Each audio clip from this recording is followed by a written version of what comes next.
नारद जी ने पूछा सनक जी से, मुनि श्रेष्ठ, राजा सगर कौन थे वह सब मुझे बताने की कृपा कीजिए। तो सनक जी ने कहा, मुनिवर, गंगा जी का उत्तम महात्म्य सुनिए। जिसके जल का स्पर्श होने मात्र से राजा सगर का कुल पवित्र हो गया और संपूर्ण लोकों में सबसे उत्तम वैकुंठ धाम को चला गया। सूर्यवंश में बाहु नाम वाले एक राजा हो गए हैं। उनके पिता का नाम वृक था। बाहु बड़े धर्मपरायण राजा थे और सारी पृथ्वी का धर्म पूर्वक पालन करते थे। उन्होंने ब्राह्मण, क्षत्रिय, वैश्य, शूद्र तथा अन्य जीवों को अपने अपने धर्म की मर्यादा में स्थापित किया था। महाराज बाहु ने सातों द्वीपों में 7 अश्वमेध यज्ञ किए और ब्राह्मणों को गायें, भूमि, सोना, वस्त्र आदि देकर भली भांति उनको तृप्त किया। नीति शास्त्र के अनुसार उन्होंने चोर डाकुओं को यथेष्ट दंड देकर शासन में रखा और दूसरों का संताप दूर करके अपने को कृतार्थ माना। पृथ्वी पर बिना जोते बोए अन्न पैदा होता था और वह फल फूल से भरी रहती थी। देवराज इंद्र उनके राज्य की भूमि पर समय अनुसार अपने आप ही वर्षा कर देते थे और पापाचारियों का अंत हो जाने के कारण वहां की प्रजा धर्म से सुरक्षित रहती थी। एक समय राजा बाहु के मन में असूया अर्थात गुणों में दोष दृष्टि के साथ बड़ा भारी अहंकार उत्पन्न हो गया, जो सब संपत्तियों का नाश करने वाला तथा अपने विनाश का भी हेतु है। अहंकार। वे सोचने लगे, मैं समस्त लोगों का पालन करने वाला बलवान राजा हूं। मैंने बड़े बड़े यज्ञों का अनुष्ठान किया है। मुझसे पूजनीय दूसरा कौन है? मैं विद्वान हूं, श्रीमान हूं। मैंने सब शत्रुओं को जीत लिया है। मुझे वेद और वेदांगों के तत्व का ज्ञान है और नीति शास्त्र का तो मैं बहुत बड़ा पंडित हूं। मुझे कोई जीत नहीं सकता। मेरे ऐश्वर्य की हानि नहीं पहुंचा सकता। इस पृथ्वी पर मुझसे बढ़कर दूसरा कोई है, अर्थात कोई नहीं है। इस प्रकार अहंकार के वशीभूत होने पर उसके मन में दूसरों के प्रति दोष दृष्टि हो गई। दोष दृष्टि होने से उस राजा के हृदय में काम प्रबल हो उठा। इन सब दोषों के स्थित होने पर मनुष्य का विनाश होना निश्चित है। यौवन, धन संपत्ति, प्रभुता और अविवेक, इनमें से एक एक भी अनर्थ का कारण होता है। फिर जहां ये चारों मौजूद हो जाएं, तो वहां के लिए तो कहना ही क्या है। उनके भीतर बड़ी भारी असूया पैदा हो गई, जो लोक का विरोध, अपने देह का नाश तथा सब संपत्तियों का अंत करने वाली होती है।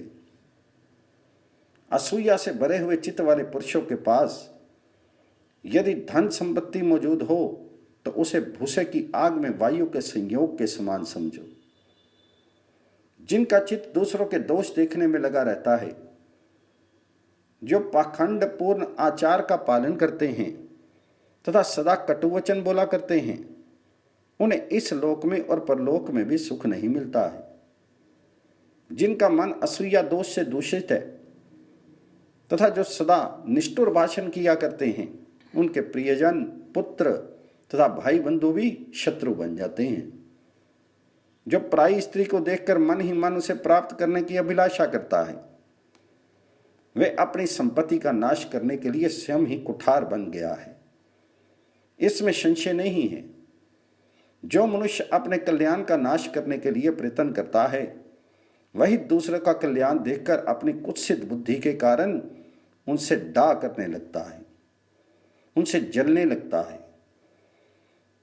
जो मित्र, संतान, गृह, क्षेत्र, धन धान्य और पशु सबकी हानि देखना चाहता हो, वही सदा दूसरों से असूया करे। तदनंतर जब राजा बाहु का हृदय असूया दोष से दूषित हो जाने के कारण वे अत्यंत उद्दंड हो गए, तब हे और ताल झंग कुल के क्षत्रिय उनके प्रबल शत्रु बन गए। असूया होने पर दूसरे जीवों के साथ द्वेष बहुत बढ़ जाता है, इसमें संदेह नहीं है। असूया से दूषित चित्त वाले उस राजा का अपने शत्रुओं के साथ लगातार 1 मास तक भयंकर युद्ध होता रहा। अंत में वे अपने वैरी हेहे और तालझंग नाम वाले क्षत्रियों से परास्त हो गए। अतः दुखी होकर राजा बाहु अपनी गर्भवती पत्नी के साथ वन में चले गए।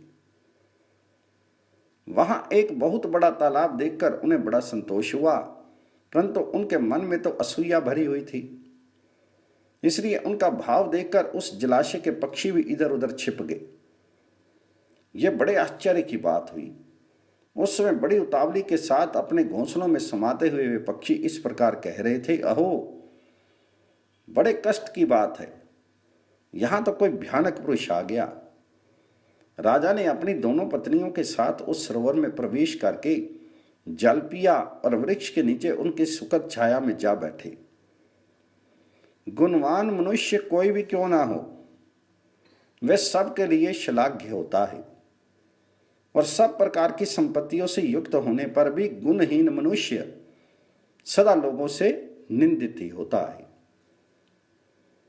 उस समय बाहु की बहुत निंदा हुई थी। वे संसार में अपने पुरुषार्थ और यश का नाश करके मरे हुए की भांति वन में रहते थे।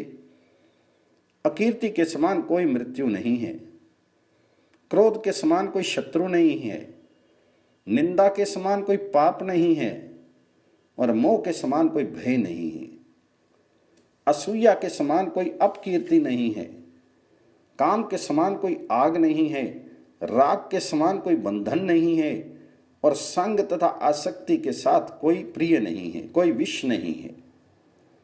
इस प्रकार बहुत विलाप करके राजा बाहु अत्यंत दुखित हो गए। मानसिक संताप और बुढ़ापे के कारण उनका सिर जर्जरीभूत हो गया। इस तरह बहुत समय बीतने के पश्चात और मुनि के आश्रम के निकट रोग से ग्रस्त होकर राजा बाहु संसार से चल बसे। उनकी छोटी पत्नी यद्यपि गर्भवती थी तो भी दुख से आतुर होकर दीर्घ काल तक विलाप करके उसने पति के साथ चिता पर जल मरने का विचार किया। इसी बीच में परम बुद्धिमान और मुनि जो महान तेज की निधि थे वहां पर आ पहुंचे। उन्होंने उत्तम समाधि के द्वारा यह सब वृतांत जान लिया था। मुनीश्वरगण तीनों कालों के ज्ञाता होते हैं। वे असूया रहित महात्मा अपनी ज्ञान दृष्टि से भूत भविष्य और वर्तमान सब कुछ देख लेते हैं। परम पुण्यात्मा और मुनि अपनी तपस्या के कारण तेज की राशि जान पड़ते थे। वे उसी स्थान पर आए जहां राजा बाहु की प्यारी एवं पतिव्रता पत्नी खड़ी थी। मुनिश्रेष्ठ नारद रानी को चिता पर चढ़ने के लिए उद्यत देखकर मुनिवर और धर्म मूलक वचन कहने लगे और ने कहा, महाराज बाहु की प्यारी पत्नी तो पतिव्रता है, किंतु चिता पर चढ़ने का अत्यंत साहसपूर्ण कार्य मत कर। तेरे गर्भ में शत्रुओं का नाश करने वाला चक्रवर्ती बालक है। कल्याण में राजपुत्री जिनकी संतान बहुत छोटी हो, जो गर्भवती हो, जिन्होंने अभी ऋतुकाल ना देखा हो तथा जो रसवला हो, ऐसी स्त्रियां पति के साथ चिता पर नहीं चढ़ती। उनके लिए चित आरोहण का निषेध है, चितारोहण का निषेध है। श्रेष्ठ पुरुषों ने ब्रह्म हत्या आदि पापों का प्रायश्चित बताया है। पाखंडी और पर निंदक का भी उद्धार होता है, किंतु जो गर्भ के बालक की हत्या करता है उसके उद्धार का कोई उपाय नहीं है। नास्तिक, कृतघ्न, धर्म त्यागी और विश्वासघाती के उद्धार का भी कोई उपाय नहीं है। अतः शोभने, तुझे यह महान पाप नहीं करना चाहिए। मुनि के इस प्रकार कहने पर प्रतिव्रता रानी को उनके वचनों पर विश्वास हो गया और वह अत्यंत दुख से पीड़ित होकर अपने मरे हुए पति के चरण कमलों को पकड़कर विलाप करने लगी। महात्मा और सब शास्त्रों के ज्ञाता थे। वे रानी से पुनः बोले, राजकुमारी तू रो मत, तुझे श्रेष्ठ राज्य लक्ष्मी प्राप्त होगी।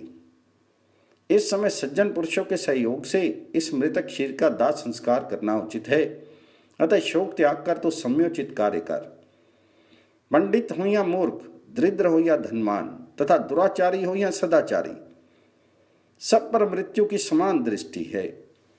नगर में हो या वन में, समुद्र में हो या पर्वत पर, जिस जीव ने जो कर्म किया है उसे उसका भोग अवश्य करना होगा। जैसे दुख बिना बुलाए ही प्राणियों के पास चले आते हैं, उसी प्रकार सुख भी आ सकते हैं, ऐसी मेरी मान्यता है। इस विषय में देव ही प्रबल है। पूर्व जन्म के जो जो कर्म हैं उन्हीं उन्हीं को यहां भोगना पड़ता है। जीव गर्भ में हो या बाल्यावस्था में, जवानी में हो या बुढ़ापे में, उन्हें मृत्यु के अधीन अवश्य होना पड़ता है। अतः सुव्रते, इस दुख को त्याग कर तो सुखी हो जा। पति की अंत्येष्टि संस्कार करके और विवेक के द्वारा स्थिर हो जा। ये शरीर कर्म पाश में बंधा हुआ तथा हजारों दुख और व्याधियों से घिरा हुआ है। इसमें सुख का तो आभास ही है। आभास का सिर्फ लेश मात्र ही है, क्लेश ही दिख होता है। परंतु बुद्धिमान और मुनि ने रानी को इस प्रकार समझा बुझाकर उससे दाह संबंधी सब कार्य करवाए। फिर उसने शोक त्याग दिया और मुनीश्वर को प्रणाम करके कहा, भगवान, आप जैसे संत दूसरों की भलाई की ही अभिलाषा रखते हैं, इसमें कोई आश्चर्य की बात नहीं। पृथ्वी पर जितने भी वृक्ष हैं वे अपने उपभोग के लिए नहीं फलते, उनका फल दूसरों के ही काम आता है।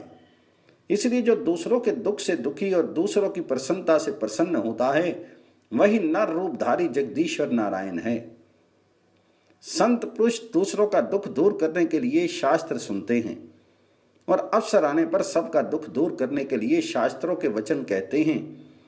जहां संत रहते हैं वहां दुख नहीं सताता, क्योंकि जहां सूर्य है वहां अंधकार कैसे रह सकता है। इस प्रकार कहकर रानी ने उस तालाब के किनारे मुनि की बताई हुई विधि के अनुसार अपने पति की अन्य पारलौकिक क्रियाएं संपन्न की। वहां और मुनि के स्थित होने से राजा बाहु तेज से प्रकाशित होते हुए चिता से निकले और श्रेष्ठ विमान पर बैठकर मुनीश्वर औरव को प्रणाम करके परम धाम को चले गए। जिन पर महापुरुषों की दृष्टि पड़ती है वे महापातक या उपपातक से युक्त होने पर भी अवश्य परम पद को प्राप्त हो जाते हैं। पुण्यात्मा पुरुष यदि किसी के शरीर को, शीर की भस्म को अथवा उसके धुएं को भी देख ले तो वह परम पद को प्राप्त हो जाता है। नारद जी, पति का श्राद्ध कर्म करके रानी औरव मुनि के आश्रम पर गई और अपनी सोत के साथ महर्षि की सेवा करने लगी। श्री सनक जी कहते हैं, नारद जी से मुनीश्वर, इस प्रकार राजा बाहु की वे दोनों रानियां और मुनि के आश्रम पर रहकर प्रतिदिन भक्ति भाव से उनकी सेवा शुरुआ करती रही। इस तरह 6 महीने बीत जाने पर राजा की जो जेठी रानी थी उसके मन में सोत की समृद्धि देखकर पापपूर्ण विचार उत्पन्न हुआ। अतः उस पापनी ने छोटी रानी को जहर दे दिया। किंतु छोटी रानी प्रतिदिन आश्रम की भूमि लीपने आदि के द्वारा मुनि की भाली भांति सेवा करती थी, इसलिए उस पुण्य कर्म के प्रभाव से रानी पर उस विष का असर ही नहीं हुआ। तत्पश्चात 3 मास और व्यतीत होने पर रानी ने शुभ समय में विष के साथ ही एक पुत्र को जन्म दिया। मुनि की सेवा से रानी के सब पाप नष्ट हो चुके थे।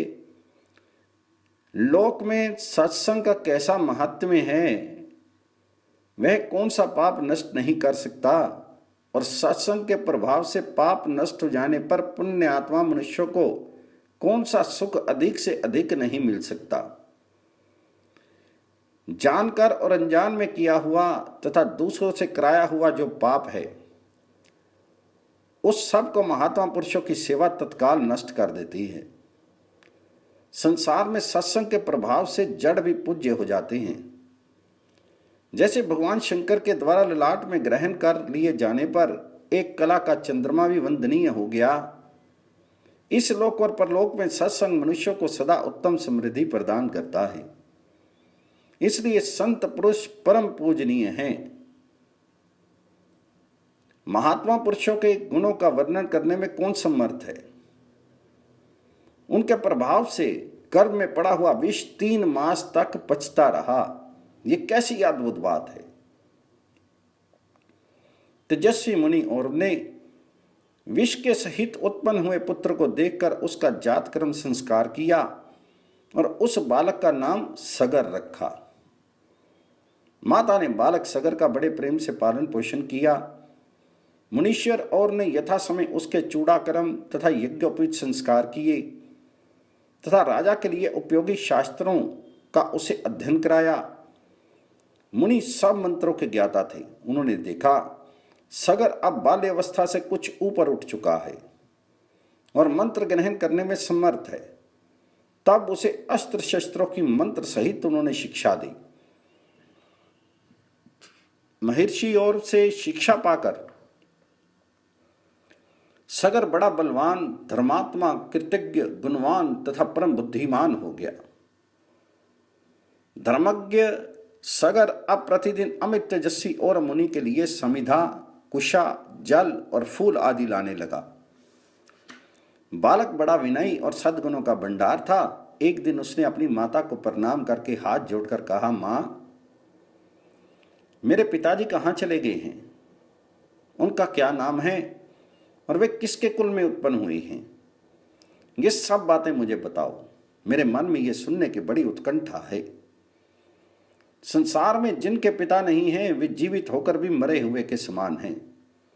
जिनके माता पिता जीवित नहीं हैं उसे कोई भी सुख नहीं है। जैसे धर्महीन मूर्ख मनुष्य इस लोक और परलोक में निंदित होता है, वही दशा पितरहीन बालक की भी है। माता पिता से रहित, अज्ञानी, अविवेकी, पुत्रहीन तथा ऋणग्रस्त पुरुष का जन्म व्यर्थ है।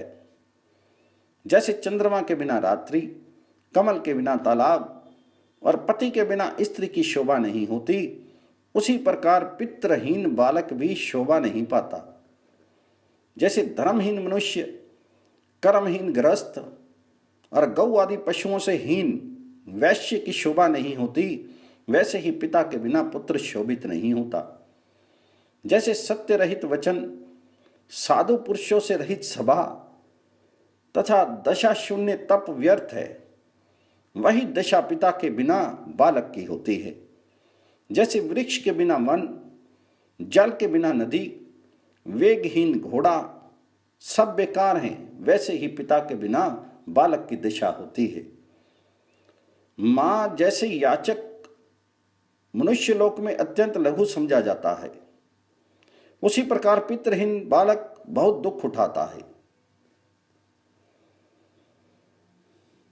पुत्र की यह बात सुनकर रानी लंबी सांस खींचकर दुख में डूब गई।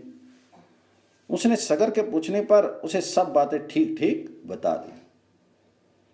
ये सब वृत्तांत सुनकर सगर को बड़ा क्रोध हुआ। उसके नेत्र लाल हो गए। उसने उसी समय प्रतिज्ञा की कि मैं शत्रुओं का नाश कर डालूंगा। फिर और मुनि की परिक्रमा करके माता को प्रणाम किया और मुनि से आज्ञा लेकर वहां से प्रस्थान किया। और के आश्रम से निकलने पर सत्यवादी एवं पवित्र राजकुमार सगर को उनके कुल पुरोहित महर्षि विशिष्ट मिल गए। इससे उन्हें बड़ी प्रसन्नता हुई। अपने कुल गुरु महात्मा विशिष्ट को प्रणाम करके सगर ने अपना सब समाचार बताया। यद्यपि वे ज्ञान दृष्टि से सब कुछ पहले से ही जानते थे। राजा सगर ने उन्हीं महर्षि से इंद्र, वारुण, ब्रह्म और अग्नि अस्त्र तथा उत्तम खड्ग तथा वज्र के समान सुदृढ़ धनुष प्राप्त किया। तदंतर शुद्ध हृदय वाले सगर ने मुनि की आज्ञा लेकर उनके आशीर्वाद से सम आदृत होकर उन्हें प्रणाम करके तत्काल वहां से यात्रा की। शूरवीर सगर ने एक ही धनुष से अपने विरोधियों को पुत्र, पौत्र और सेना सहित सर्वलोक पहुंचा दिया। उनके धनुष से छूटे हुए अग्नि सदृश बाणों से संतप्त होकर कितने ही शत्रु नष्ट हो गए और कितने ही भयभीत होकर भाग गए। शक, यमन तथा अन्य बहुत से राजा प्राण बचाने की इच्छा से तुरंत वशिष्ठ मुनि की शरण में गए। इस प्रकार भूमंडल पर विजय प्राप्त करके बाहुपुत्र सगर शीघ्र ही आचार्य वशिष्ठ के समीप आए। उन्हें अपने गुप्तचरों से यह बात मालूम हो गई थी कि हमारे शत्रु गुरु जी की शरण में गए हैं। बाहुपुत्र सगर को आया हुआ सुनकर महर्षि विशिष्ट शरणागत राक्षसों की रक्षा करने तथा अपने शिष्य सगर की प्रसन्नता के लिए क्षण भर विचार करने लगे। फिर उन्होंने कितने ही राजाओं के सिर मुंडवा दिए और कितने ही राजाओं की दाढ़ी मूछ मुंडवा दी। ये देखकर सगर हंस पड़े और अपने तपोनिधि गुरु से इस प्रकार बोले, गुरुदेव, आप इन दुराचारियों की व्यर्थ रक्षा करते हैं। इन्होंने मेरे पिता के राज्य का अपहरण कर लिया था, अतः मैं सब प्रकार से इनका संहार कर डालूंगा।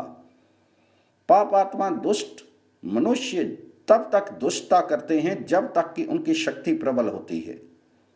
इसलिए शत्रु यदि दास बनकर आए, वैश्याएं सौहार्द दिखाएं और साधुता प्रकट करे, तो कल्याण की इच्छा रखने वाले पुरुषों को उन पर विश्वास नहीं करना चाहिए। क्रूर मनुष्य पहले तो जीभ से बड़ी कठोर बातें बोलते हैं, किंतु जब निर्बल पड़ जाते हैं तो उसी जीभ से बड़ी करुणाजनक बातें कहने लगते हैं। जिसको अपने कल्याण की इच्छा हो वह नीति शास्त्र का ज्ञाता पुरुष दुष्टों के दंभपूर्ण साधु भाव और दास भाव पर कभी विश्वास नहीं करे। नम्रता दिखाते हुए दुर्जन, कपटी मित्र और दुस्वभाव वाली स्त्री पर विश्वास करने पर वाला पुरुष मृत्यु तुल्य खतरे में ही है। अतः गुरुदेव, आप इनकी प्राण रक्षा मत करें। ये रूप तो गऊ का बनाकर आए हैं, परंतु इनका कर्म व्याघ्रों के समान है। इन सब दुष्टों का वध करके मैं आपकी कृपा से इस पृथ्वी का पालन करूंगा। तो वशिष्ठ जी कहने लगे, महाभाग, तुम्हें अनेकानेक साधुवाद है। सुव्रत, तुम ठीक कहते हो। फिर भी मेरी बात सुनकर तुम्हें पूर्ण शांति मिलेगी। राजन, सभी जीव कर्मों की रस्सी में बंधे हुए हैं, तथापि जो अपने पापों से ही मारे गए हैं उन्हें फिर किस लिए मारते हो? ये शरीर पाप से उत्पन्न हुआ और पाप से ही बढ़ रहा है। इसे पाप मूलक जानकर भी तुम क्यों इसका वध करने को उद्यत हुए हो? तुम वीर क्षत्रिय हो, इस पाप मूलक शरीर को मारकर तुम्हें कौन सी कीर्ति प्राप्त होगी? ऐसा विचार करके इन लोगों को मत मारो। गुरु वशिष्ठ का यह वचन सुनकर सगर का क्रोध शांत हो गया। उस समय मुनि भी सगर के शीर पर अपना हाथ फेरते हुए बहुत प्रसन्न हुए। तदनंतर महर्षि वशिष्ठ ने उत्तम व्रत का पालन करने वाले अन्य मुनियों के साथ महात्मा सगर का राज्याभिषेक किया।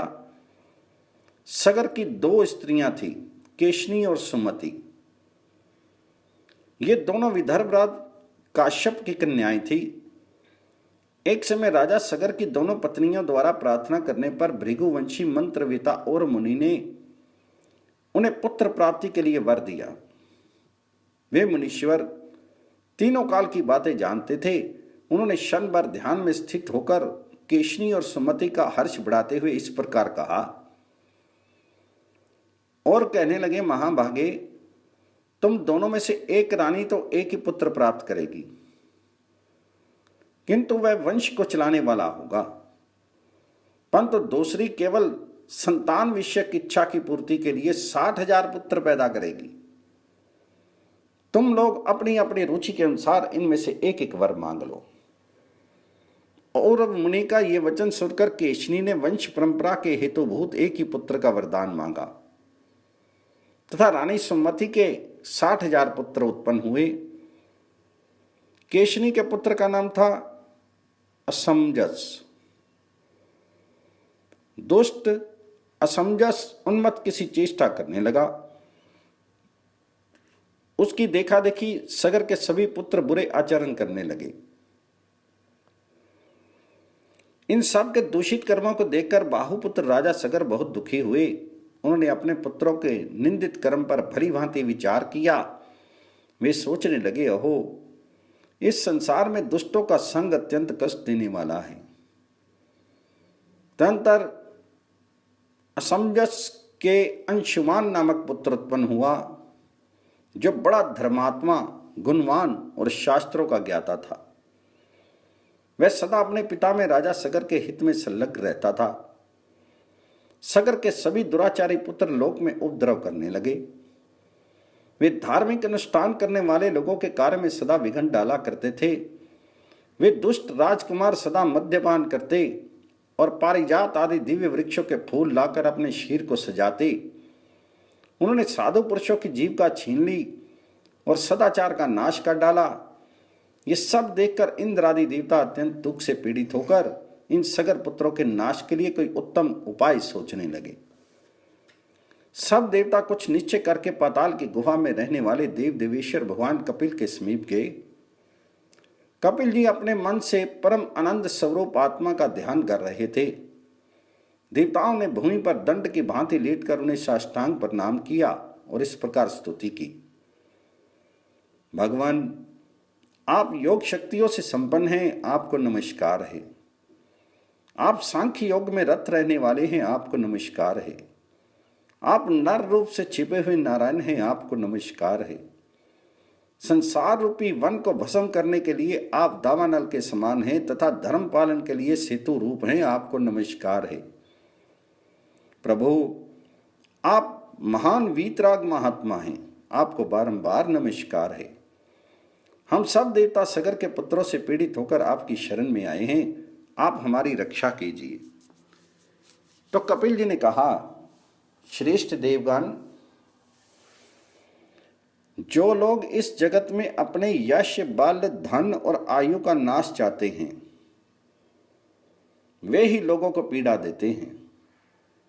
जो श्रद्धा, मन, वाणी और क्रिया द्वारा दूसरों को पीड़ा देते हैं, उन्हें देव ही शीघ्र नष्ट कर देता है। थोड़े ही दिनों में इन सगर पुत्रों का नाश हो ही जाएगा। महात्मा कपिल मुनि के ऐसा कहने पर देवता विधि पूर्वक उन्हें प्रणाम करके स्वर्ग लोक को चले गए। इसी बीच में राजा सगर ने विशिष्ट आदि महर्षियों के सहयोग से परम उत्तम अश्वमेघ यज्ञ का अनुष्ठान किया। उस यज्ञ के लिए नियुक्त किए हुए इस घोड़े को देवराज इंद्र ने चुरा लिया और पाताल में जाकर कपिल मुनि जहां पर रहते थे वहीं ले जाकर उसको बांध दिया। इंद्र के द्वारा चुराए हुए उस अश्व को खोजने के लिए सगर के सभी पुत्र आश्चर्यचकित होकर भू आदि लोकों में घूमने लगे। जब ऊपर के लोकों में कहीं भी उन्हें वह अश्व दिखाई नहीं दिया तब वे पाताल में जाने को उद्यत हुए। फिर तो सारी पृथ्वी को उन्होंने खोदना शुरू कर दिया। एक एक ने अलग अलग एक एक योजन भूमि खोद डाली। खोदी हुई मिट्टी को उन्होंने समुद्र के तट पर बिखेर दिया और उसी द्वार से वे सभी सगर पुत्र पाताल लोक में जा पहुंचे। वे सब अविवेकी मत से उन्मत्त हो रहे थे। पाताल में सब और उन्होंने अश्व को ढूंढना आरंभ किया। खोजते खोजते वहां उन्हें करोड़ों सूर्यों के समान प्रभावशाली महात्मा कपिल का दर्शन हुआ। वे ध्यान में तन्मय थे। उनके पास ही वह घोड़ा भी दिखाई दिया। फिर तो वे सभी अत्यंत क्रोध में भर गए और मुनि को देखकर उन्हें मार डालने को विचार करके वेग पूर्वक दौड़ते हुए उन पर टूट पड़े। उस समय आपस में एक दूसरे से वे इस प्रकार कह रहे थे, इसे मार डालो, इसे मार डालो, मार डालो, बांध लो, बांध लो, पकड़ो, जल्दी पकड़ो। देखो ना, घोड़ा चुराकर यहां साधु रूप में बगले की भांति ध्यान लगाए बैठा है। अहो, संसार में ऐसे भी खल हैं जो बड़े बड़े आडंबर रचते हैं। इस तरह की बातें बोलते हुए वे मुनीश्वर कपिल का उपहास करने लगे। कपिल जी अपने समस्त इंद्रिय वर्ग और बुद्धि को आत्मा में स्थिर करके ध्यान में तत्पर थे, अतः उनकी इस करतूत को उन्हें कुछ भी पता नहीं चला। सगर पुत्र की मृत्यु निकट थी, इसलिए उन लोगों की बुद्धि मारी गई थी। वे मुनि को लातों से मारने लगे। कुछ लोगों ने उनकी बाहें पकड़ ली। तब मुनि की समाधि भंग हो गई। उन्होंने विस्मित होकर लोक में उपद्रव करने वाले सगर पुत्रों को लक्ष्य करके गंभीर भाव से युक्त ये वचन कहा, जो ऐश्वर्य के मद से उन्मत्त हैं, जो भूख से पीड़ित हैं, जो कामी हैं तथा जो अहंकार से मूढ़ हो रहे हैं, ऐसे मनुष्यों का विवेक नहीं होता। यदि दुष्ट मनुष्य सज्जनों को सताते हैं तो इसमें आश्चर्य क्या है। नदी का वेग किनारे पर उगे हुए वृक्षों को भी गिरा देता है। जहां धन है, जवानी है तथा प्राय स्त्री भी है, वहां सदा सब अंधे और मूर्ख बने रहते हैं। दुष्ट के पास लक्ष्मी हो तो वह लोक का विनाश करने वाली होती है। जैसे वायु अग्नि की ज्वाला को बढ़ाने में सहायक होता है और जैसे दूध सांप के विष को बढ़ाने में कारण होता है, उसी प्रकार दुष्ट की लक्ष्मी उसकी दुष्टता को बढ़ा देती है। अहो, धन के मन से अद्धा हुआ मनुष्य देखते हुए भी नहीं देखता। यदि वह अपने हित को देखता है तभी वह वास्तव में देखता है। ऐसा कहकर कपिल जी ने कुपित होकर अपने नेत्रों से आग प्रकट की। उस आग ने समस्त सगर पुत्रों को क्षण भर में जलाकर भस्म कर दिया। उनकी नेत्राग्नि को देखकर पाताल निवासी जीव शोक में डूब गए और असमय में प्रलय हुआ जानकर चीत्कार करने लगे। उस अग्नि से संतप्त होकर संपूर्ण सर्प तथा राक्षस समुद्र में शीघ्रता पूर्वक समा गए।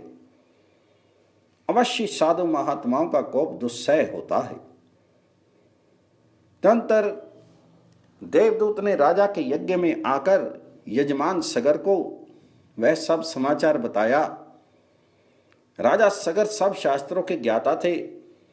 ये सब वृतांत सुनकर उन्होंने अत्यंत प्रसन्नता पूर्वक कहा, देव ने ही उन दुष्टों को दंड दे दिया। माता पिता, भाई अथवा पुत्र जो भी पाप करता है वही शत्रु माना गया है। जो पाप में प्रवृत्त होकर सब लोगों के साथ विरोध करता है उसे महान शत्रु समझना चाहिए। यही शास्त्रों का निर्णय है। राजा सगर ने अपने पुत्रों का नाश होने पर भी शोक नहीं किया, क्योंकि दुराचारियों की मृत्यु साधु पुरुषों के लिए संतोष का कारण होती है। पुत्रहीन पुरुषों का यज्ञ में अधिकार नहीं है। धर्मशास्त्र की ऐसी आज्ञा होने के कारण महाराज सगर ने अपने पुत्र अंशुमान को ही दत्तक पुत्र के रूप में गोद ले लिया। सारग्राही राजा सगर ने बुद्धिमान और विद्वानों में श्रेष्ठ अंशुमान को अश्व ढूंढ लाने के कार्य में नियुक्त किया। अंशुमान ने उस गुफा के द्वार पर जाकर तेजो राशि मुनिवर कपिल को देखा और उन्हें साष्टांग प्रणाम किया। फिर दोनों हाथों को जोड़कर वह विनय पूर्वक उनके सामने खड़ा हो गया और शांतचित्त सनातन देव कपिल से इस प्रकार बोला, ब्राह्मण, मेरे पिता के भाइयों ने यहां आकर जो दुष्टता की है उसे आप क्षमा करें, क्योंकि साधु पुरुष सदा दूसरों के उपकार में लगे रहते हैं और क्षमा ही उनका बल है। संत महात्मा दुष्ट जीवों पर भी दया करते हैं। चंद्रमा चंडाल के घर में अपनी चांदनी खींच नहीं लेते, वहां भी चांदनी देते हैं। सज्जन पुरुष दूसरों के सताए जाने पर भी सबके लिए सुख कारक ही होते हैं। देवताओं द्वारा अपनी अमृतमय कला के भक्षण किए जाने पर भी चंद्रमा उन्हें परम संतोष ही देता है। चंदन को काटा जाए या छीदा जाए, वह अपनी सुगंध से सबको सुवासित ही करता है। साधु पुरुषों का ऐसा ही स्वभाव होता है। पुरुषोत्तम, आपके गुणों को जानने वाले मुनीश्वर गण ऐसा मानते हैं कि आप क्षमा, तपस्या तथा धर्म आचरण द्वारा समस्त लोगों को शिक्षा देने के लिए इस भूतल पर अवतीर्ण हुए हैं। ब्राह्मण, आपको नमस्कार है। मुनि, आप ब्रह्म स्वरूप हैं, आपको नमस्कार है। आप स्वभावतः ब्राह्मणों का हित करने वाले हैं और सदा ब्रह्म चिंतन में लगे रहते हैं, आपको नमस्कार है। अंशुमान के इस प्रकार स्तुति करने पर कपिल मुनि का मुख प्रसन्नता से खिल उठा। उस समय वे बोले, निष्पाप राजकुमार, मैं तुम पर प्रसन्न हूं, वर मांगो। मुनि के ऐसा कहने पर अंशुमान ने प्रणाम करके कहा, भगवान, हमारे इन पितरों को ब्रह्मलोक में पहुंचा दे। तब कपिल मुनि अंशुमान पर अत्यंत प्रसन्न होकर आदर पूर्वक बोले, राजकुमार, तुम्हारा पुत्र यहां पर गंगा जी को लाकर अपने पितरों को स्वर्गलोक पहुंचाएगा। बस तुम्हारे पुत्र भगीरथ द्वारा लाई गई पुण्य श्रीला गंगा नदी इन सगर पुत्रों के पाप धोकर इन्हें परम पद की प्राप्ति करा देगी। बेटा, इस घोड़े को ले जाओ, जिससे तुम्हारे पितामह का यज्ञ पूर्ण हो जाए। तब अंशुमान अपने पितामह के पास लौट गए और उन्हें अश्व सहित सब समाचार निवेदन किया। सगर ने उस पशु के द्वारा ब्राह्मणों के साथ वे यज्ञ पूर्ण किया और तपस्या द्वारा भगवान विष्णु की आराधना करके वे वैकुंठ धाम को चले गए। अंशुमान के दिलीप नामक पुत्र हुआ। दिलीप से भगीरथ का जन्म हुआ, जो दिव्य लोक से गंगा जी को इस भूतल पर ले आए। भगीरथ की तपस्या से संतुष्ट होकर ब्रह्मा जी ने उन्हें गंगा दे दी। फिर भगीरथ गंगा जी को धारण कौन करेगा, इस विषय में विचार करने लगे। तदनंतर भगवान शिव की आराधना करके उनकी सहायता से वे देव नदी गंगा को पृथ्वी पर ले आए और उनके जल से स्पर्श कराकर पवित्र हुए पितरों को उन्होंने दिव्य स्वर्ग लोक में पहुंचा दिया।